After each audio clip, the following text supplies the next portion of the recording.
Muito bem, queridos, já podemos começar a nossa escola bíblica de agora.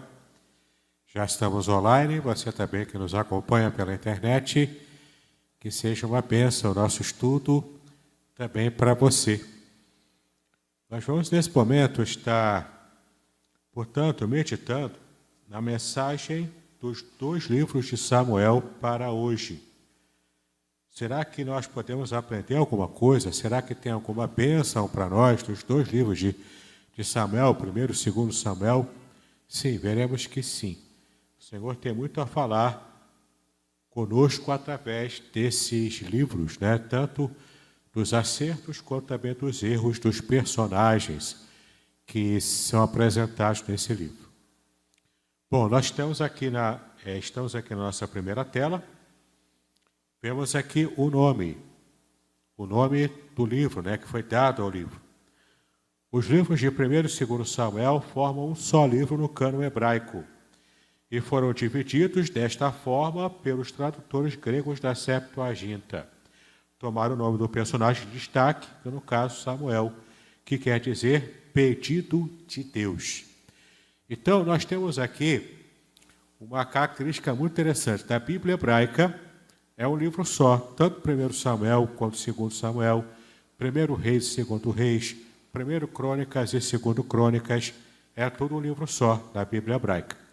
Só que como a Bíblia hebraica antigamente era feita em formato de rolo, o rolo com o livro inteiro de Samuel, no caso, a nossa divisão de 1º e 2º Samuel, num rolo só, ficaria muito grande. Então, por motivos práticos, eles dividiram o rolo para poder facilitar a leitura.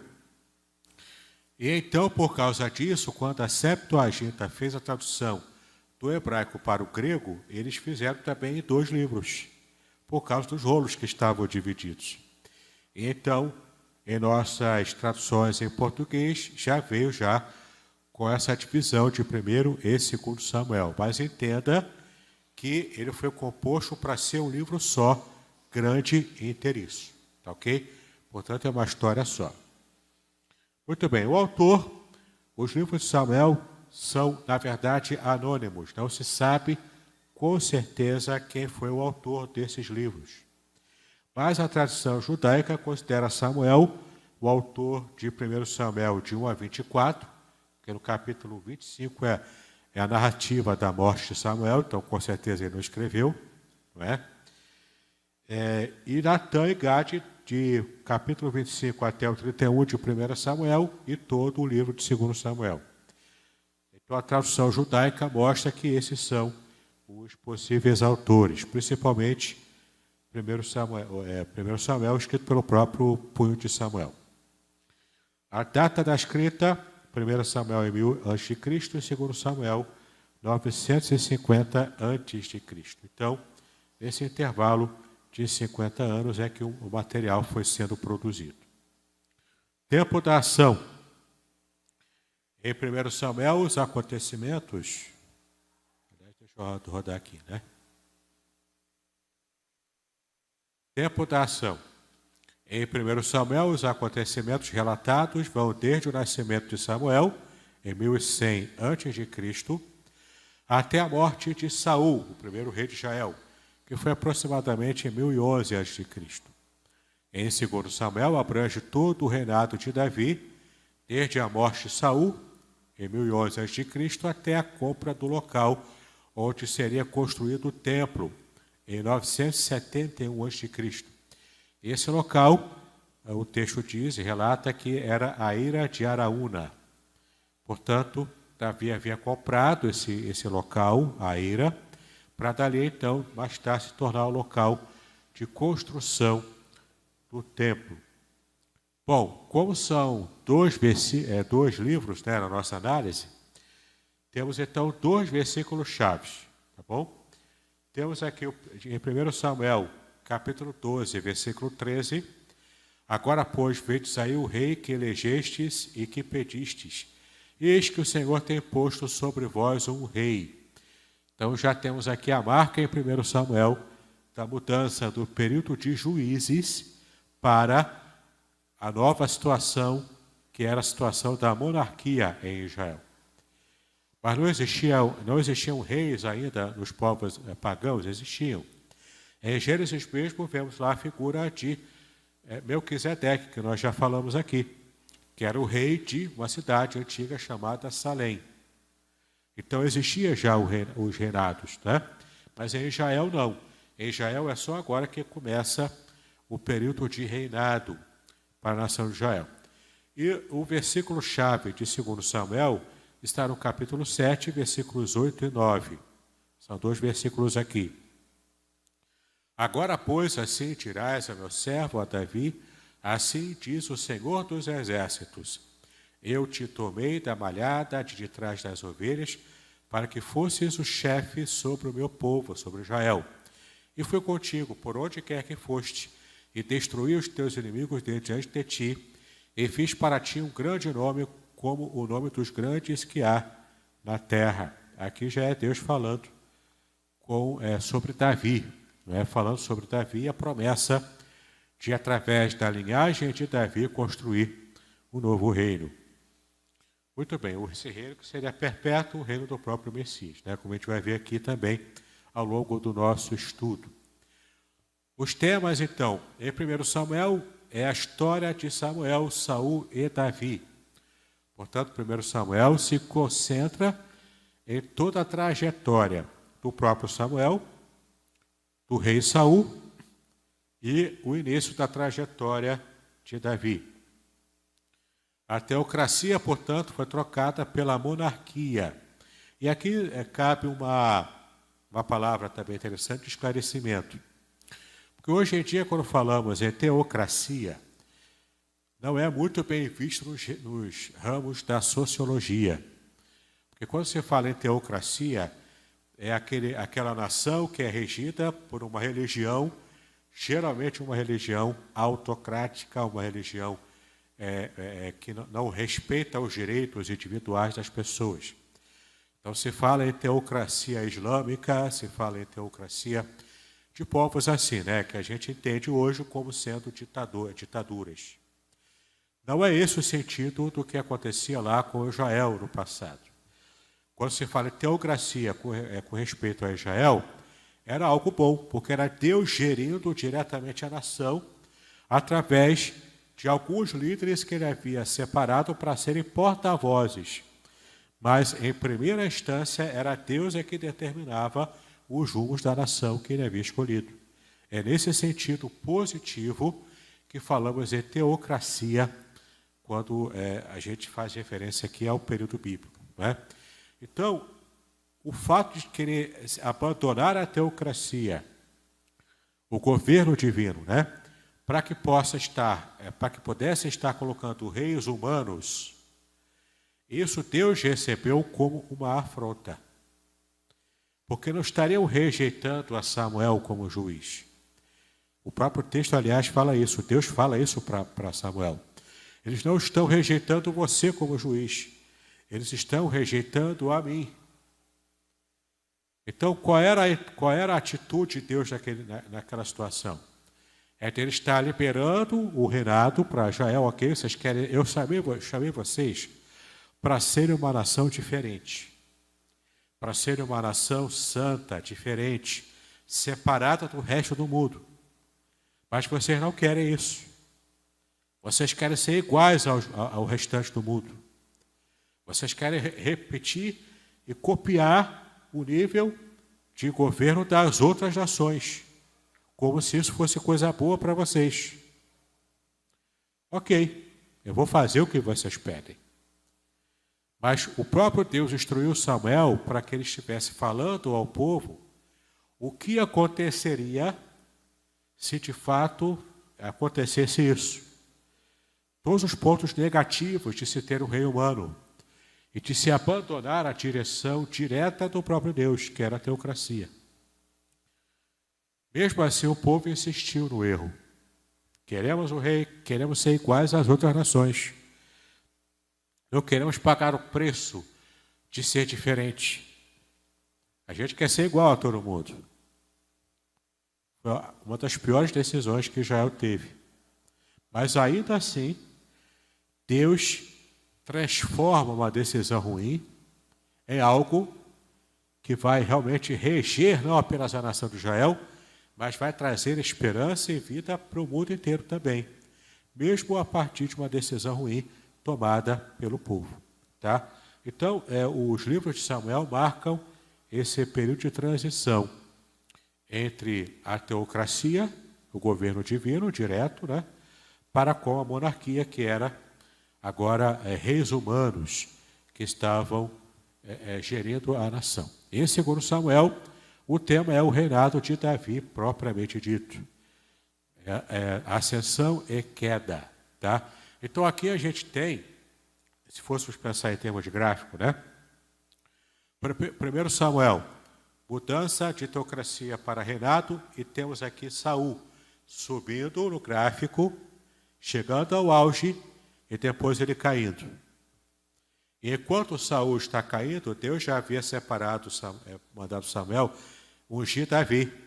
Então, enquanto Saul cai, Davi sobe. Davi sobe no segundo gráfico, e em 2 Samuel ele chega até o ápice do seu reinado e também cai. Bom, então é a ascensão e queda de Saul, e nesse meio tempo a ascensão e queda de Davi como os reis de Israel. Primeiro e segundo rei de Israel. Tá? Muito bem, o conteúdo. Vamos falar agora do conteúdo. Primeiro sobre 1 Samuel, né, que trata das vidas de Samuel, Saul e o comecinho de Davi. 1 Samuel é um livro de biografias que conta sobre o período de transição vivido pelo povo de Israel da direção do último juiz, que foi Samuel, o qual também foi sacerdote e profeta, até a escolha de seu primeiro rei, Saul. Além da história destes dois homens, o livro começa falando de um fracasso, o fracassado pai, que foi o sacerdote e juiz Eli, e termina contando a vocação, unção e preparação divinas da vida do jovem Davi. E aqui é uma lição muito importante do que não devemos fazer em nossas famílias. O sacerdote Eli também era profeta, também juiz. Ele, portanto, ele teve atitudes muito erradas ao longo da sua vida. Ele passava a mão na cabeça dos seus filhos. E os seus filhos eram homens que não estavam, na verdade, agradando a Deus, embora estivessem servindo lá no tabernáculo, em Siló. O que eles faziam? Enquanto as pessoas faziam as suas ofertas, levavam ali as carnes dos cordeiros, né, para poder sacrificar. Claro, uma parte era para retirar mesmo para o sacerdote. Só que os filhos de Eli, eles não estavam esperando a carne subir, né, o cheiro suave para Deus, a gordura ser queimada, não esperavam nada disso. Eles queriam tirar a porção da carne ainda crua, para poder comer a melhor parte, em vez de entregar para Deus a melhor parte. Ou seja, eles estavam levando vantagem no seu serviço. Eles não estavam com o coração inteiro nisso, eles não estavam com o coração entregues a Deus, respeitando a prioridade divina nos sacrifícios e nos ofícios. Eles eram homens de Belial. Além disso, homem de Belial era uma expressão antiga que significava homens que eram carnais, eram homens que estavam ali, de fato, sem nenhum tipo de temor a Deus. Eram sacerdotes, estavam servindo no sacerdócio, mas não tinham temor a Deus. E Eli, que era o principal sacerdote, não estava levando a sério também a repreensão dos seus próprios filhos. Eli estava também negligenciando o serviço do tabernáculo por estar fingindo que não via os erros que os seus filhos estavam cometendo. Isso era profanação para o serviço ao Senhor. A lição que a gente pode tirar para nós hoje: quanto nós temos de líderes, pastores, que levam de modo leviano o ministério, conseguem viver e transitar entre a observância de seus pecados escondidos e pessoais, achando que esse tipo de atitude não vai interferir na vida espiritual, inclusive na vida espiritual do povo, não apenas dele, mas do povo. Trabalhar para Deus é algo muito sério. Não se pode servir a Deus, especialmente sendo líder, sendo pastor, e ao mesmo tempo ter uma vida desregrada. Não é possível isso acontecer. Tem que haver santidade, tem que haver separação, para poder agradar o coração de Deus em primeira instância. Tá bom? E quando o líder não faz assim, também traz sobre os liderados desonra, problemas, preocupações, coisa que deveria ser evitado naturalmente. Né? Então, esse livro de 1º e 2º Samuel trata justamente sobre isso, sobre o quanto a responsabilidade de um líder recai também sobre o seu povo. E como Deus está, muitas vezes, também desagradado da atitude dos seus líderes. No próximo slide aí, você vai ver, no tempo de frieza e abandono de Deus, experimentado pelo povo de Israel, Samuel veio como resposta de oração, onde Deus atendeu aos pedidos de sua mãe, Ana. E a história de Samuel é bem conhecida nossa. Ana era estéril, não podia ter filhos. Eucana, o seu esposo, também tinha uma outra esposa, a segunda esposa, que era Penina, que ficava rivalizando com Ana. Embora Eucana amava bastante Ana e tratava muito bem ela, mas ainda assim Ana se sentia menos mulher, porque não conseguia dar filhos ao seu esposo. Para a época, essa visão cultural da mulher era muito forte. A mulher tinha que ser frutífera, tinha que dar filhos ao seu marido. Quando ela não conseguia, se sentia culpada, era também ridicularizada e hostilizada na própria sociedade, especialmente se tivesse uma segunda esposa, como era o caso de Penina, que era fértil para o seu marido. Não é? Então ela se sentia menos mulher por causa disso e chorava, porque Penina zombava dela. E ela chorava, mesmo sendo bem tratada por Eucana. Mas então ela clamou, ela orou, chorou também, e Deus atendeu a sua oração. Trouxe Samuel a ela, e de fato ela prometeu Samuel para Deus. Se Deus me der um filho varão, vou consagrá-lo ao templo. Ou seja, ela fez o voto permanente de nazireado. Então Samuel, assim como Sansão, também tinha um voto permanente de nazireu. Só que Samuel levou a sério o voto, Sansão não levava a sério. Aí deu o que deu na vida de Sansão. Não é? Mas Samuel levou a sério. E ele foi uma bênção, porque ele foi separado por Deus desde o ventre da mãe. Ele foi alvo da oração, da resposta da oração de Ana. E ele, de fato, foi bênção para a nação. Ok? Muito bem. Os filisteus haviam invadido a terra, guerreado e tomado a arca do Senhor, a arca da aliança do Senhor, né? Aquela que ficava no tabernáculo do Santo dos Santos. Então eles haviam tomado a arca do Senhor, levando-a cativa. Você vai ver no capítulo 4 de 1 Samuel. Samuel então assumiu a liderança da nação, cumpriu o seu ministério com devoção e fidelidade, convidou o povo a um arrependimento nacional e os conduziu a uma vitoriosa batalha contra os filisteus. A arca, contudo, só foi trazida de volta por Davi, bem mais tarde, já em 2 Samuel. Tá? Então, Samuel tinha essa característica de estar levando o povo à consagração real, concreta. E, de fato, ele teve um ministério que agradou muito o coração de Deus e trouxe vitórias ao povo também. Só que tinha uma questão aqui. Por que a Arca da Aliança foi roubada pelos filisteus? E é até interessante, quando a gente lê o texto, se você lê em casa durante a semana, você vai lembrar. É interessante e até irônico, né, como Deus lida com a situação. Por quê? Porque o povo de Israel achava que porque a Arca da Aliança representa a presença de Deus lá no tabernáculo do Santo dos Santos, eles tinham o costume de tirar a Arca do Santo dos Santos do tabernáculo e levar às guerras, que na visão esotérica deles é como se A arca representa a presença de Deus, então Deus vai nos dar vitória sobre as guerras, sobre as batalhas. Essa era uma visão que demonstrava que, na verdade, o povo não estava plenamente confiando na pessoa de Deus em si, mas naquele amuleto chamado Arca da Aliança. Então, por que Deus permitiu que os filisteus levassem a Arca da Aliança? Para mostrar para Israel que não era daquele jeito. Deus não vai abençoar o povo apenas porque a Arca da Aliança está ali no campo de batalha.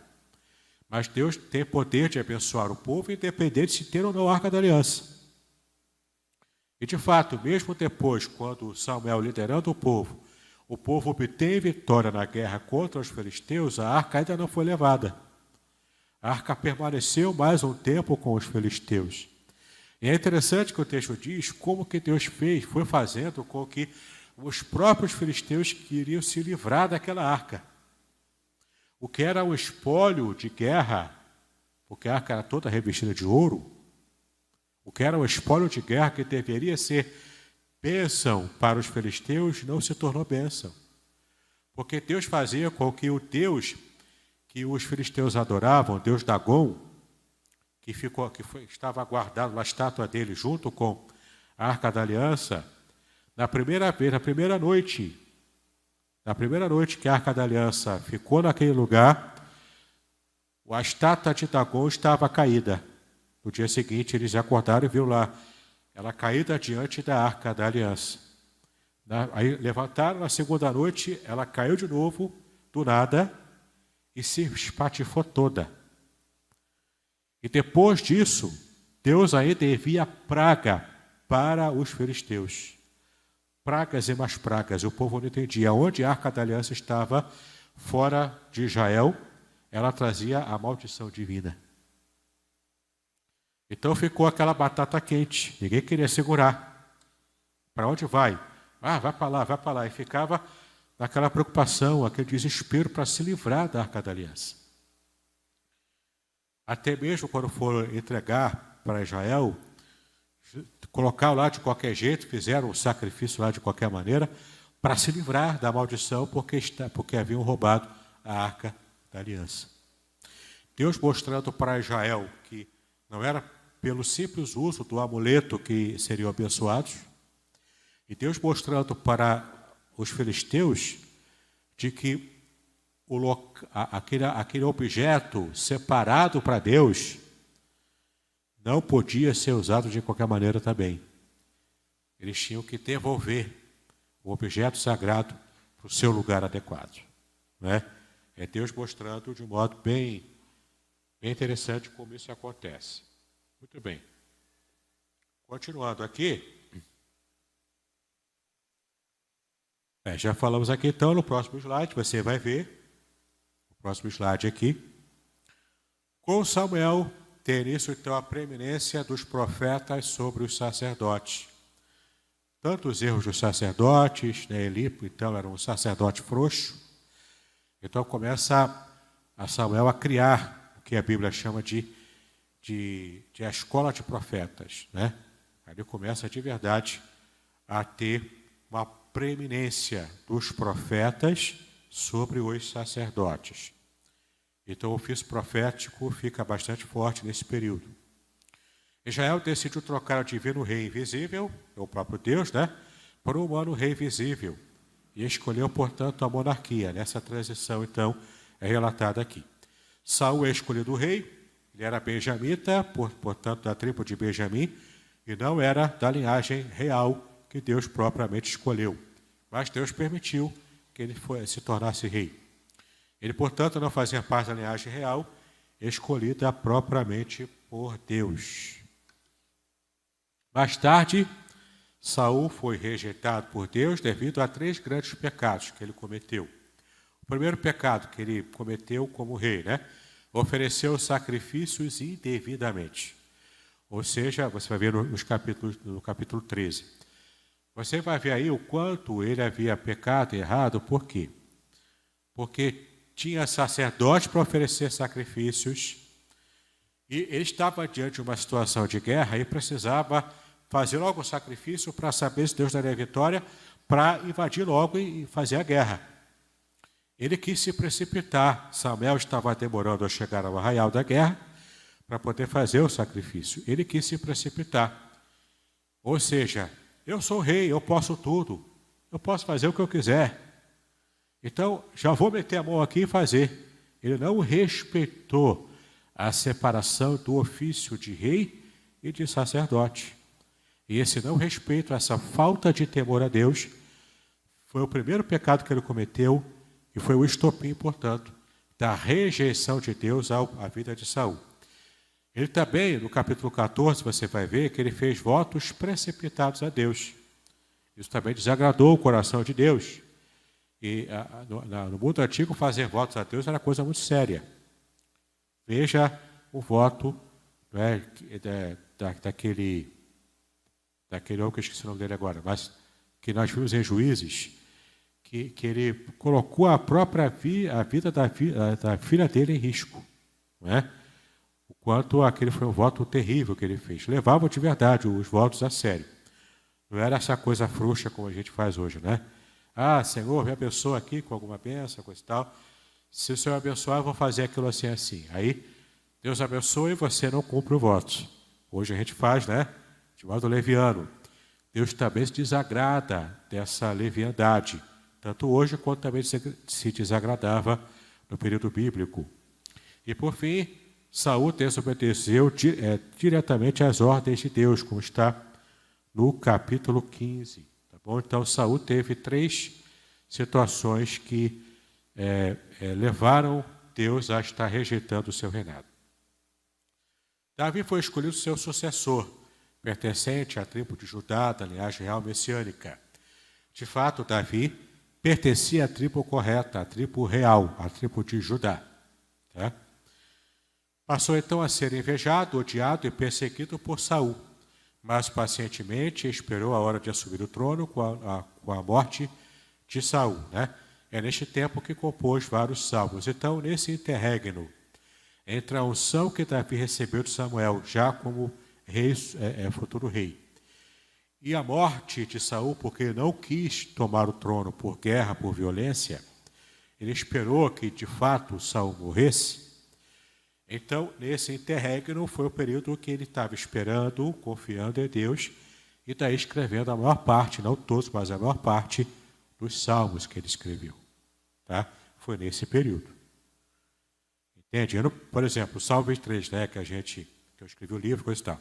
Eu não imagino que Davi parou lá para escrever o Salmo 23 no meio de uma em que as ovelhas estavam dormindo lá, por exemplo.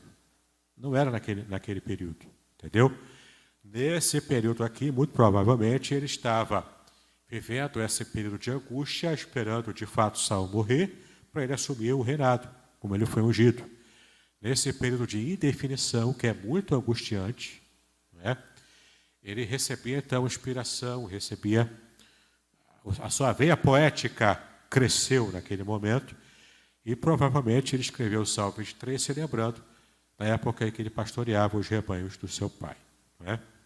Bom, segundo Samuel é o livro que conta a história de Davi, seus sucessos e fracassos. Ele é o personagem central de todo o relato desse segundo tomo, né, do livro de Samuel. Com a morte de Saul, que aconteceu em 1 Samuel 31, que é quando fecha o primeiro tomo do livro, e também abre em 2 Samuel capítulo 1, Davi, aos 30 anos de idade, foi aclamado rei, apenas sobre a sua tribo de Judá, porque Judá inteira estava ciente de que ele havia sido ungido rei por Samuel. Enquanto Isbosete, filho de Saul, reina sobre as demais tribos. Por quê? Porque na monarquia, a monarquia acontece de modo passando de pai para filho, é uma hierarquia. O pai é rei, o filho mais velho passa a ser o rei quando ele morre. O filho mais velho vai morrer também, o filho mais velho, homem, né, desse rei, que vai herdar o reinado. Então, é uma hierarquia. Entende? Essa monarquia que vai passando de pai para filho e sempre privilegiando o filho mais velho. Por isso a hierarquia, né? Que é o filho primogênito. Ele é que herda o reinado do seu pai, no caso aqui, sendo o seu pai rei. O que acontece então? Davi reina apenas sobre Judá, respeitando a vontade de Deus, já que Deus havia escolhido e havia mandado Samuel ungir Davi como rei, mas só sobre Judá. E depois, pelo restante, Isbosete, o filho de Saul, assume o reinado das outras tribos restantes. E aqui sim começam agora os conflitos. Davi, inclusive, tendo que provar para as outras tribos que, de fato, ele foi escolhido por Deus e não Isbosete. Porque a rejeição de Deus contra Saul envolveu, inclusive, a família de Saul. Entendeu? Portanto, não era para continuar a linhagem real pela família de Saul, mas era para dar um basta ali, dar um ponto final ali, e em Davi sim começa de verdade a monarquia como deve ser, né? Muito bem, então, enquanto Isbosete, filho de Saul, reina sobre as demais tribos, após 7 anos e meio, Davi foi aclamado rei sobre todo Israel. Veja como Davi foi paciente.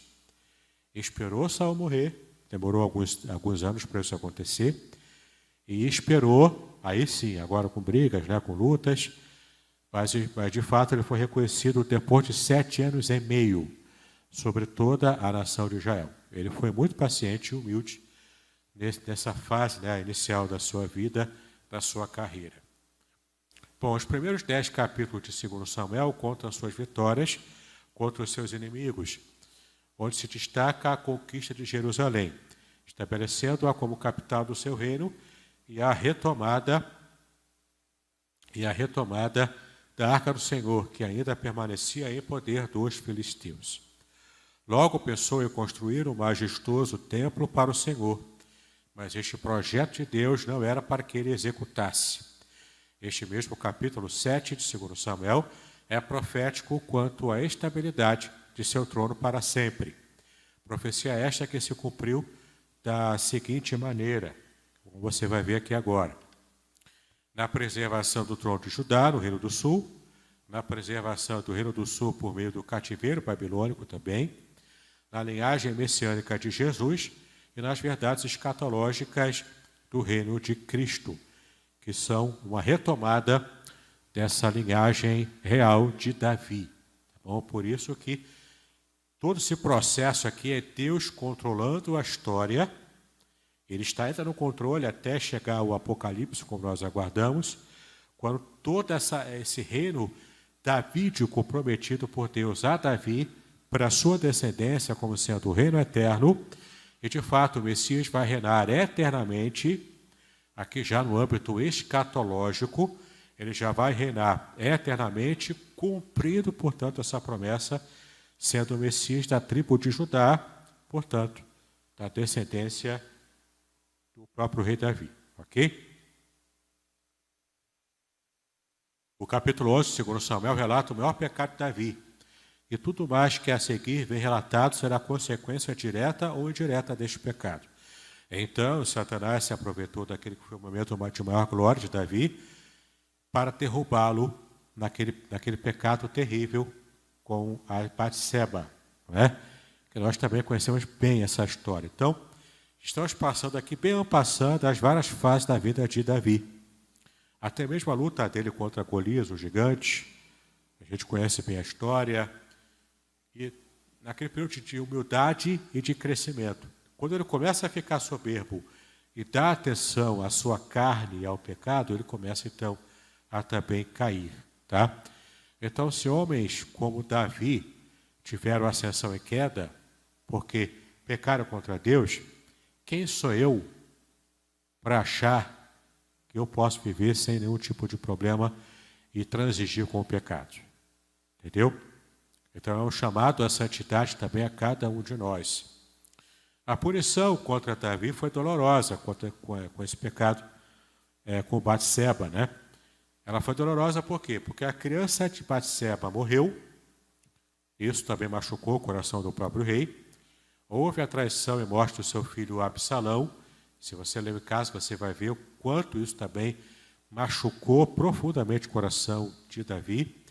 Isso sem falar na trágica história de Amnon e Tamar, que é também uma história com requinte de crueldade por parte de Amnon, não é? O modo como ele deflorou a sua irmã e depois, logo depois, ainda ela na alcova lá, ainda logo depois ele rejeitou de ter asco, ter nojo da própria irmã, não é? O tipo de luxúria que Amnon se deixou levar também pelo pecado. E isso também fez com que o próprio Absalão, que mais tarde veio se rebelar contra Davi, você vai ver aqui o quanto ele também quis, né? Ele era um homem sanguinário, ele quis também matar Amnon, ele realmente fez, por causa desse pecado contra a sua irmã Tamar, não é? Então é terrível essa história e, de fato, o que Deus trouxe como consequência do pecado de Davi, isso fez com que a sua família tivesse esses problemas todos. Mas apesar disso, apesar de tudo isso, Deus ainda se manteve fiel à sua promessa a ele e não tirou a linhagem real da família de Davi. Bom, Davi acumulou recursos para que o seu filho e sucessor Salomão construísse o templo. Aqui, Salomão era o segundo filho dele com Batseba, também uma demonstração da graça de Deus naquele período. E a Bíblia, portanto, não esconde a humanidade de Davi e nem os seus pecados. A Bíblia não constrói essa imagem que muitas vezes nós vemos na literatura, nos filmes, né? E a gente, às vezes, também tem a ilusão de que a gente consegue manter essa imagem de que eu sou perfeito, né? Eu sou intocável, eu não peco, eu sou impecável, como se eu fosse a impecável Maria Mansa, né? Então, eu acho que eu consigo levar a vida assim. Isso é fake news, como está na moda falar hoje, né? Nada disso é real. Às vezes a gente se encanta com a nossa própria imagem, autoimagem, e como tantos personagens da Bíblia também, a gente erra, cai feio, e se a gente for realmente olhar para o nosso lado negativo, o nosso lado feio, a gente vai ver o quanto a gente é feio por dentro, né? O quanto o pecado realmente trouxe de mácula e destruição da própria imagem de Deus na vida de cada um de nós, seres humanos. Então, se você abrir uma lupa, assim, bem de perto em cada personagem humano, você vai ver que todo mundo é feio por dentro, não é?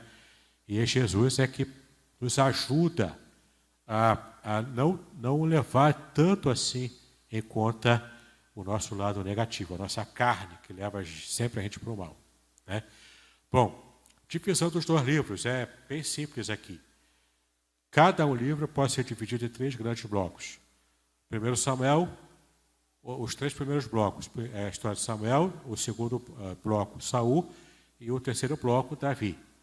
E segundo Samuel, o primeiro bloco é a ascensão de Davi, o segundo bloco, a queda moral, e o terceiro bloco, os últimos dias, os últimos anos, na verdade, de Davi. Então você tem esse tipo de foco, né, nos 2 livros aqui. De modo bem rápido, vamos falar agora sobre o esboço. 1 Samuel, nós temos aqui de modo bem panorâmico. Nos capítulos 1 e 2, Samuel é resposta de oração.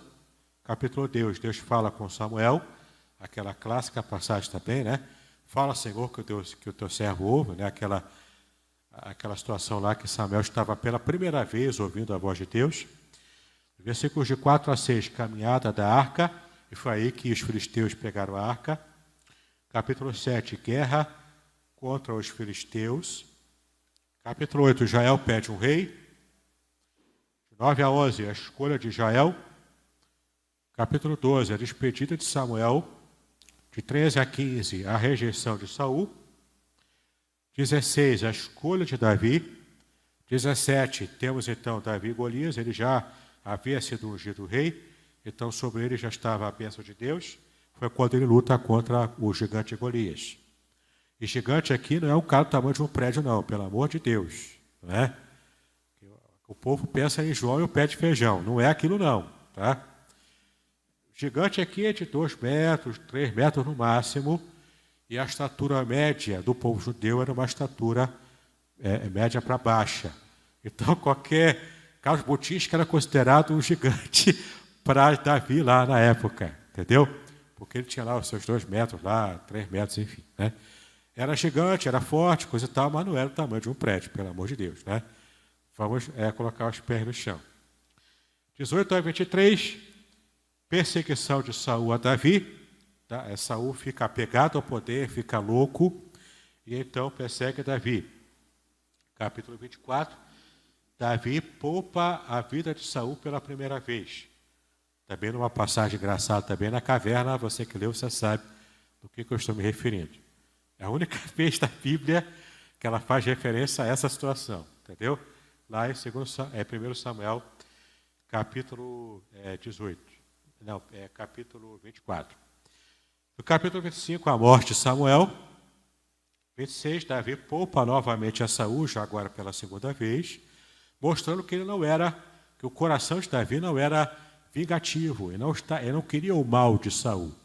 De fato, durante toda a história de Davi, você percebe que ele realmente não estava querendo o mal de Saul.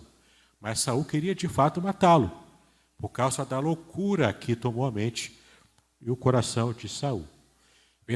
Capítulo 27, Davi em Gate, 28, a Médium de Endor, que também é uma passagem muito problemática, até vamos falar um pouquinho mais sobre essa passagem um pouco mais à frente. 29 a 30, algumas vitórias de Davi.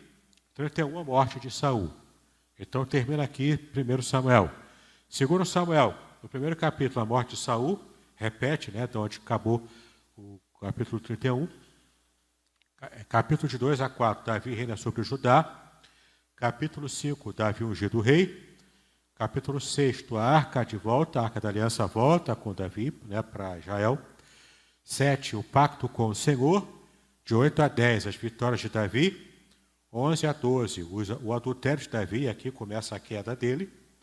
13 a 18, as consequências em sua família.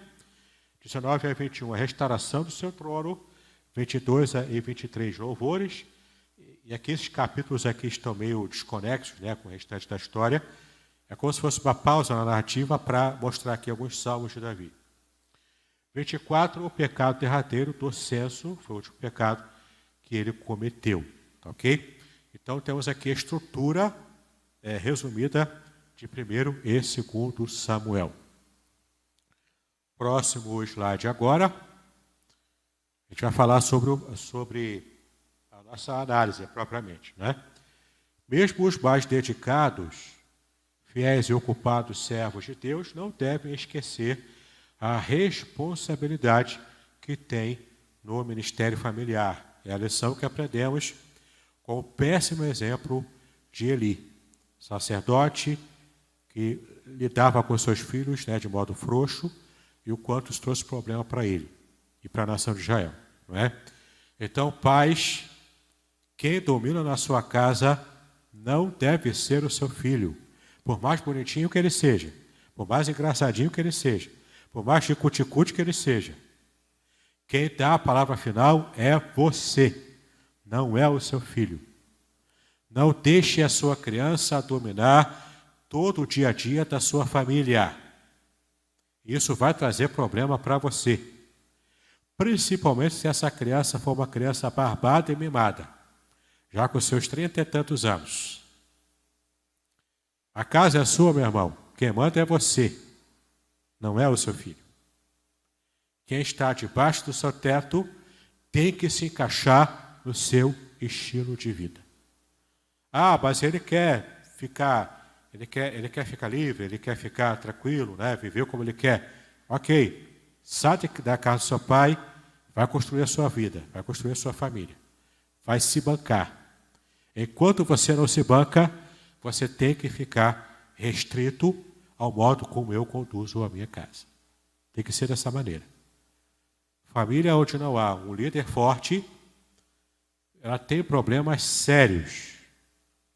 Entendeu? E o líder que é banana, o pai que é banana, vai arrumar sarna para ele próprio se coçar depois. Tá bom?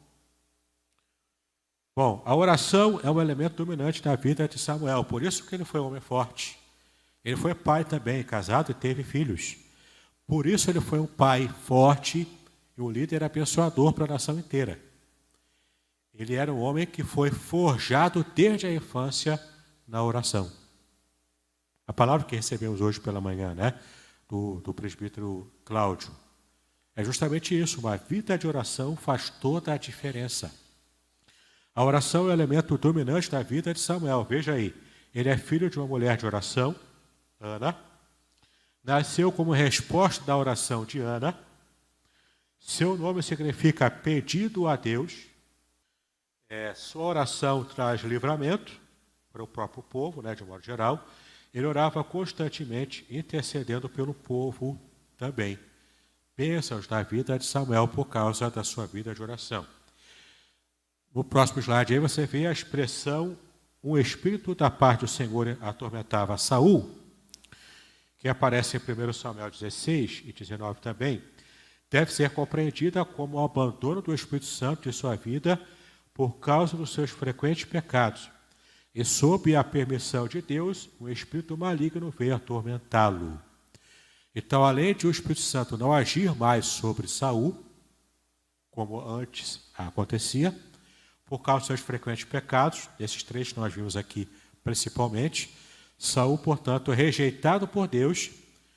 Então, em vez de enviar o Espírito Santo para agir sobre Saul, Deus permite que um espírito demoníaco vá atormentar a cabeça daquele homem. E o tormento provocado por demônios deixa a pessoa maluca. Foi isso que aconteceu com Saul. Ele ficou transtornado. Ele ficou apegado ao poder temporal, se esqueceu de Deus. Então, teve muitos problemas na sua vida também. Tá? Muito bem. Samuel teve um ministério riquíssimo ao longo da sua vida. Ele jogou, profetizou e serviu como sacerdote. Ele ungiu dos dois principais reis de Israel. Ungiu os dois principais primeiros reis de Israel. Provavelmente escreveu Juízes, Ruth e 1 Samuel. Fundou uma escola de profetas em Ramá. Então, de fato, Samuel foi uma bênção na vida do povo e é um ótimo exemplo para nós de homem de oração, homem de Deus, que realmente faz a vontade do Senhor. Né? 1 Samuel dá início ao novo período da história de Israel, no caso aqui o período dos reis, que durou 540 anos. Então, durante 540 anos, Israel foi uma monarquia. Tá? A médium de Endor, como eu falei aqui, que a gente vai fazer referência agora, a médium de Endor, em 1 Samuel capítulo 28, não apresentou a Saul o verdadeiro Samuel, porque Samuel já havia morrido. Saul estava desesperado pela sua loucura, porque Deus já não falava mais com ele. Então, para a mente de Saul, ele não sabia se ele entrasse numa guerra, se ele seria vitorioso ou não, porque Deus já não falava mais com ele. Então, era muito terrível para Saul essa indefinição. Então, ele fez o impensável. Ele próprio antes havia dado a ordem a mando de Samuel, né, que recebeu a ordem de Deus, de acabar com todas as pitonisas, todos os feiticeiros de Israel. Todos os feiticeiros ou morreram ou fugiram para outras nações pagãs. O que acontece aqui? O que acontece é que Saul agora, devido à sua loucura, soube dessa pitonisa que estava escondida lá, vivendo como se fosse um agente secreto, escondida. Então ele vai lá fantasiado, ele vai lá todo paramentado lá para que ela não reconhecesse que era ele, para pedir para que ela trouxesse novamente Samuel, porque Samuel já havia morrido. Ou seja, ele pediu que ela fizesse uma cerimônia de espiritismo, como seria se fosse hoje em dia, né? Na época não existia o espiritismo, claro, mas existia feitiçaria.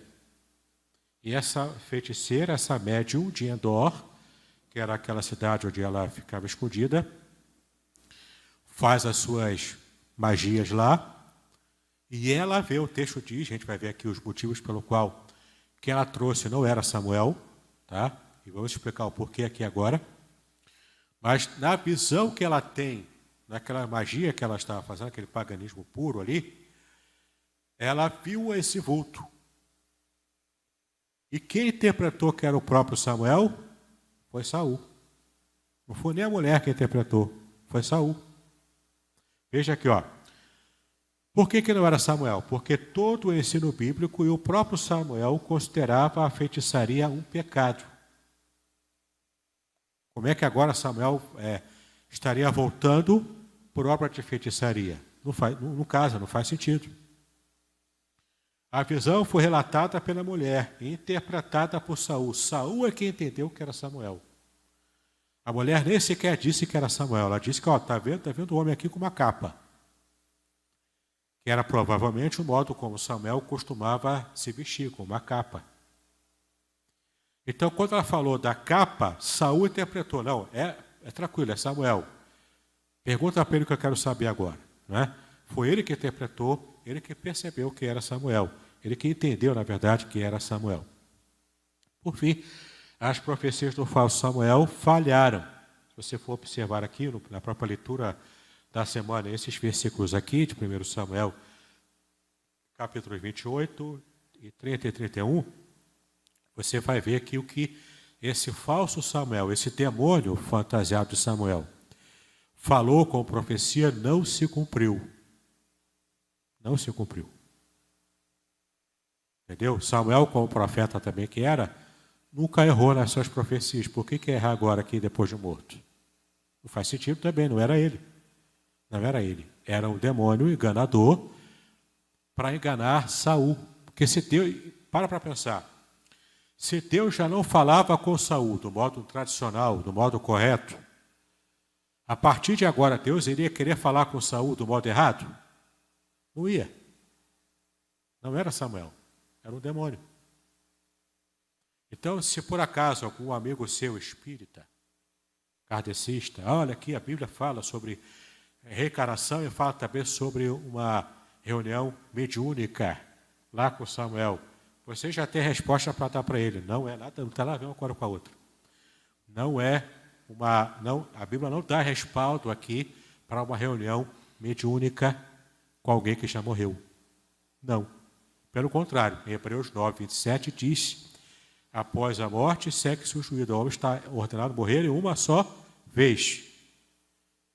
E após a morte, segue-se o juízo. Entendeu?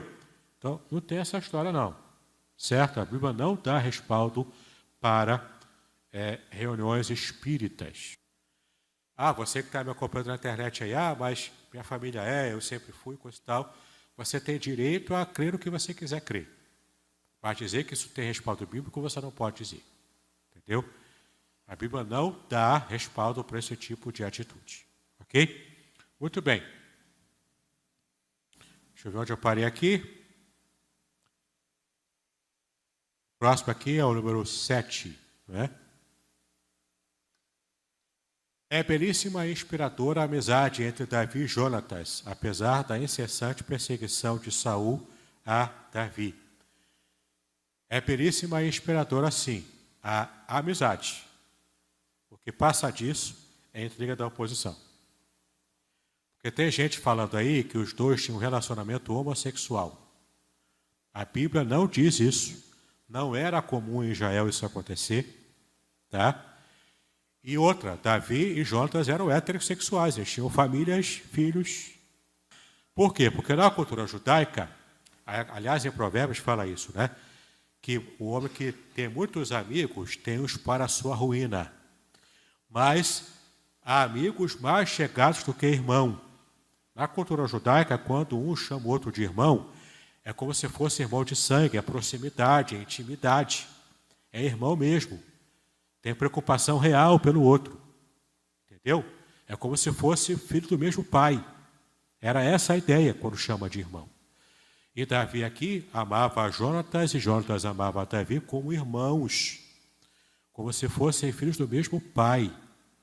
Não veja maldade onde a Bíblia não traz maldade. Entendeu? O povo vê maldade onde não existe. 8. A respeito da morte de Saul, há aparente discordância entre os relatos de 1 Samuel 31, que relata o suicídio de Saul, né? E 2 Samuel, capítulo 1, de 6 a 10, que diz que ele foi morto pelo Amalequita, naquela situação de guerra lá. Guerra contra os filisteus, Saul estava perdendo, ele vendo o próprio exército filisteu se aproximando, Ele não queria morrer pela espada de um filisteu, então ele pede a um soldado que estava servindo a ele, estava ajudando Israel nessa guerra, mas era amalequita. Ele pede então que o soldado o mate para que ele pudesse não morrer pelos filisteus. Como o soldado se recusou a matá-lo, ele então faz o araquiri, né? Ele mesmo se mata lá e morre por suicídio. E em 2 Samuel, o relato que esse amalequita dá para Davi é de que ele próprio matou Saul. Ele mentiu. Por que ele mentiu? Porque ele achava que ia levar vantagem.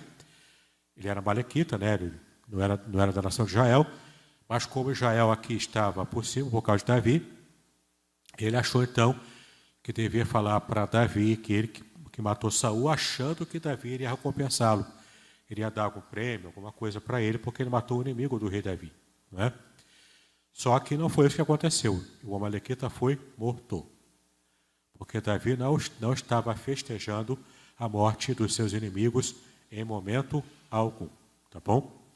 Então, a verdade é que Saul morreu por suicídio, não pela morte, não pelo amalequita. Né? Muito bem. Número 9 aí, você vai ver no próximo slide, número 9. O pecado do senso no final da vida de Davi, né? Se deveu a duas coisas, a dois fatores. Primeiro, não foi feito com a orientação do Senhor. Não partiu de Deus o desejo de fazer o censo. Partiu do coração do próprio Davi. O que motivou? Motivado pelo orgulho e pela vaidade. Ele já havia pecado contra Batseba, aquele problema todo lá, estava numa situação ruim, e no final da vida, antes de morrer, ele ainda faz isso porque ele estava totalmente entregue à sua vaidade, a vaidade como rei, a vaidade pessoal. A visão que Davi possuía a respeito dos sacrifícios dedicados ao Senhor foi muitas vezes, e ainda hoje é, esquecida pelo povo de Deus. Ou seja, às vezes a gente leva de modo leviano os nossos votos que fazemos a Deus, o modo como queremos servir ao Senhor, e Deus leva isso muito a sério. Deus leva isso muito a sério, entendeu? Debate se pode ter pastora, se não pode. Esse é um debate, por exemplo, que a gente faz porque a gente quer atualizar, entre aspas, o que a Bíblia fala. Mas em momento algum a Bíblia diz que mulheres poderiam ser pastoras de homens ou sacerdotisas, entendeu? Tinha sacerdotisas no mundo pagão, no mundo bíblico não. Sacerdotes, homens, reis, homens. Tinha uma juíza que estava fora da curva, que era aquela juíza que nós estudamos aqui, né, com o pastor Hidalgo. Mas ela era fora da curva. Entende? Eram juízes homens, na sua maioria. O princípio bíblico é esse. Então, mulher não pode ser pastora. Hoje em dia, se você quiser ser bíblico, não. Mas a mulher pode ser diaconisa, porque a Bíblia diz que existiam diaconisas lá na igreja primitiva. A mulher pode ser missionária, tranquilamente. Qualquer homem ou mulher pode pregar o evangelho. Pode ser uma missionária. Ela pode fazer qualquer outro tipo de atividade na igreja. Entendeu? Mas a atividade de liderança pastoral, isso cabe ao homem. Do ponto de vista bíblico, é assim. E não adianta a gente querer atualizar a Bíblia. Entende? Você vai atualizar se você desconsiderar a Bíblia e querer ser relevante para a sociedade atual. Direito seu. Mas dizer que é bíblico a mulher ser pastora, não é. Tá? Por que eu falei disso? Porque às vezes a gente quer, esse é apenas um exemplo, né?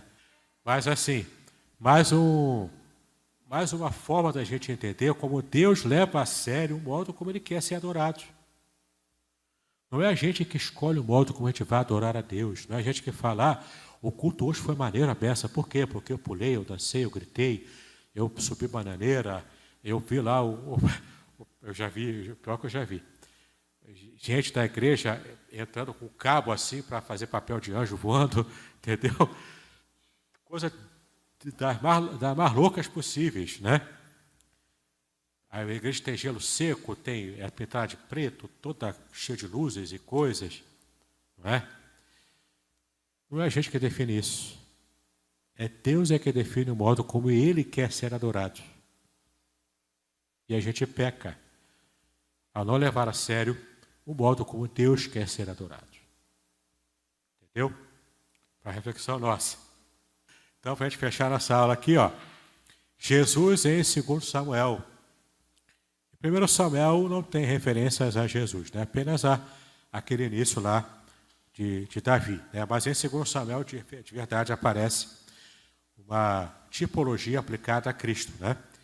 Jesus em 2 Samuel, portanto. Embora só haja uma profecia messiânica no livro de Samuel, que está em 2 Samuel 7,16, que deve ser comparada com Lucas 1, 32 e 33, Davi, portanto, nessas passagens aqui, especialmente em 2 Samuel 7,16, ele foi o tipo de Cristo como rei, o rei perfeito. E, de fato, ainda hoje, se você for a Israel, quem foi o melhor rei da história de Israel? Até hoje eles falam, Davi.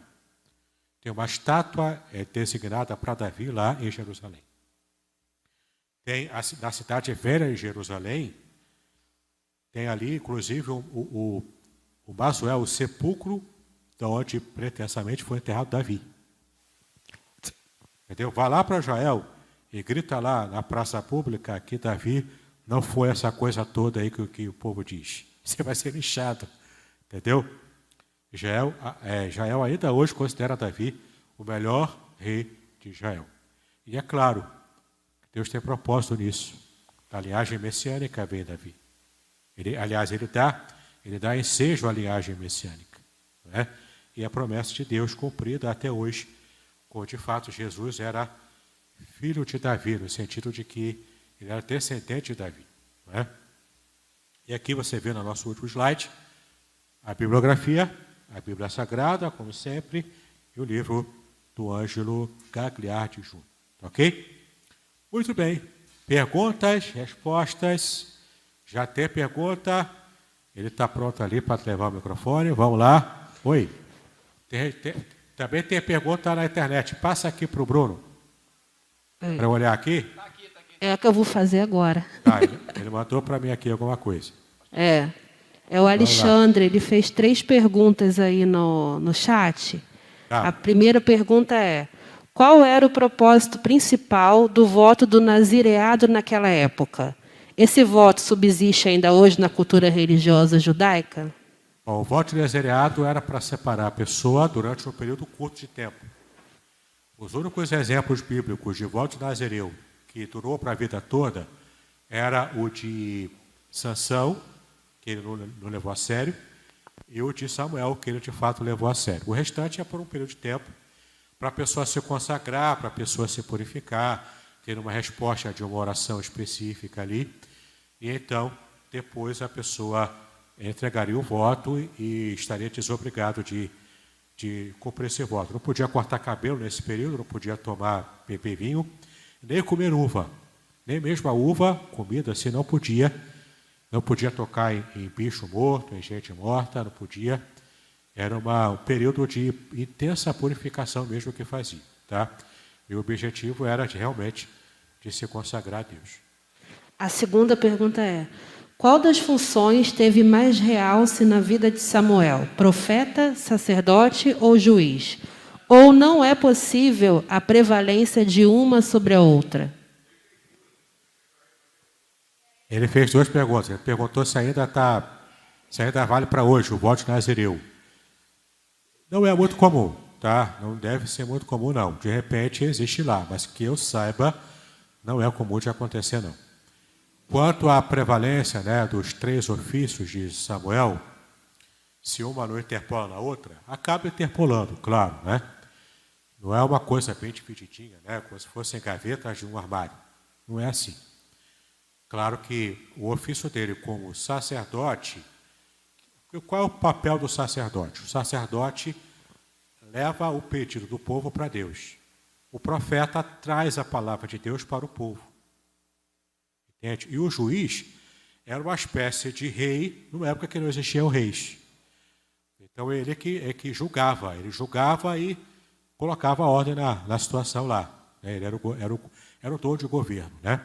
Que era o juiz também. Então, ele fazia os 3 ofícios ali e procurava exercer bem os 3 ofícios, tá? Interpolava um ofício no outro? Às vezes interpolava, claro. Mas é claro, Saul, por exemplo, não era sacerdote, ele era só rei. Ele não tinha autoridade para oferecer um sacrifício. Mesmo assim, ele quebrou o protocolo e fez. E isso foi pecado diante de Deus. Deus trouxe, foi um dos erros dele, entendeu? E a última pergunta é: o Senhor usou Samuel, ainda menino, para ministrar uma dura mensagem ao sacerdote Eli. Hoje vemos na internet crianças ministrando em algumas igrejas. Como o pastor entende isso? Eu não vejo com bons olhos crianças sendo alçadas à posição de pregadores, porque ele tem uma palavra... Porque você já viu criança pregando na internet? Eles imitam pregadores adultos. Não é natural. Não é natural. Eles aprenderam imitando e começam a imitar ali. Criança não tem maturidade para ler um texto, entender o texto, não tem maturidade de vida para fazer uma aplicação equilibrada. Não tem. Não adianta, não tem. A criança precisa crescer e amadurecer. Isso é um problema, inclusive, para a própria criança, porque ela está queimando etapas. A criança está queimando uma etapa de desenvolvimento natural, de que quando criança ela tem que brincar, ela tem que ser infantil. Quando adolescente, ela começa a tomar ciência do que é o mundo, a vida real, o mundo adulto. Aí fica rebelde, porque ela queria ser criança, mas ao mesmo tempo ela quer ser adulto logo, para ter os privilégios dos adultos, mas não quer ter a responsabilidade que o adulto tem, então a adolescência a gente fica em parafuso. É uma exploração de trabalho infantil, não deixa de ser. Entendeu? Não difere nada, na minha opinião, aos pais pobres aí que usam criança para pedir para vender bala na rua. Não difere nada, é exploração do trabalho infantil. É crime, inclusive. Não é? Deus pode usar uma criança para falar com alguém? Pode. Não estou dizendo que Deus não pode, Deus pode tudo, Ele faz o que Ele quiser. Pode fazer isso. Mas, sinceramente, do jeito que a gente vê a coisa como funciona, aqui no Brasil pelo menos, né? Isso é exploração do trabalho infantil. Está prejudicando o desenvolvimento da própria criança. Exato. Deus pode usar, e Deus usa mesmo crianças, entendeu? Se eu não me engano, até o pastor Dário mesmo contou uma experiência aqui que ele teve com a Simone quando era menorzinha. Ela falou alguma coisa para ele, não lembro agora o que era, que aquilo serviu para ele, entendeu? Deus usa até a mula lá, tipo Balaão, pode usar qualquer um, qualquer animal, qualquer circunstância, qualquer pessoa, entendeu? Se ele quer, ele pode usar uma criança, ele usa mesmo. A questão não é essa, a questão é a exploração que fazem com esses pregadores mirins. Eles estão queimando etapas, não estão vivendo a infância. Quando chegarem à vida adulta, vão ter problemas psicológicos por causa disso. Entendeu? Oi? Espera aí, deixa chegar aí, para o povo poder ouvir. Vamos ouvir a nossa irmã Cássia, ela que tem mais lugar de fala sobre infância do que eu. Só para o senhor explicar, quando o senhor diz que Davi era machão, o que era ser machão aí para o senhor, até para não ser cancelado aí pelas mulheres? Não, machão porque era guerreiro, né? Viril, né? Entendeu? Nesse sentido, não é? Machão no sentido de ser machista, não.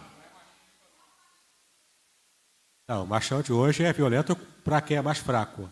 Isso não é ser macho, não é? Bater mulher não é sinal de macheza, por favor, né? Eu acho que vocês entenderam isso. Pessoal da internet, vocês entenderam, né? Me cancela não. Vai lá. Pastor, uma dúvida que eu tenho quanto ao ministério pastoral feminino, né? Na nossa denominação não há pastoras, né? O senhor já explicou, e eu não sou contra isso.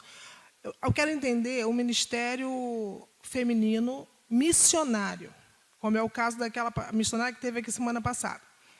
Quando, no campo, né, há uma conversão, ela pode batizar? Ela tem que estar em contato com o pastor de uma igreja local, congregacional, para tem tantas convenções aqui, vamos marcar o dia tal para batismo. Ela vai chamar algum pastor de lá perto, em geral, ou então daqui da cidade grande, que vá para lá, viajar para isso.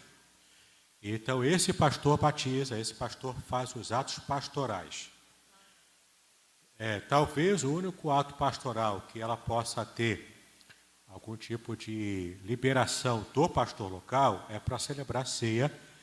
Mesmo assim, precisa dessa supervisão pastoral. Então ela nem sempre pode ministrar ceia, Tecnicamente, celebrar não. ceia, e também a bênção arônica, a bênção final do culto, também não. Não, também não. Bênção pastoral só para pastor. Só pastores, tá. Alguém mais? Perguntas? César pediu ou não? Não, está tranquilo? Mais alguém? Duas ali. A gente vê que Eli sofreu as consequências do pecado dos filhos. Mas a Bíblia fala que cada um seria punido pelos seus próprios pecados, que o filho não seria punido pelo pecado do pai, nem o pai pelo filho e vice-versa.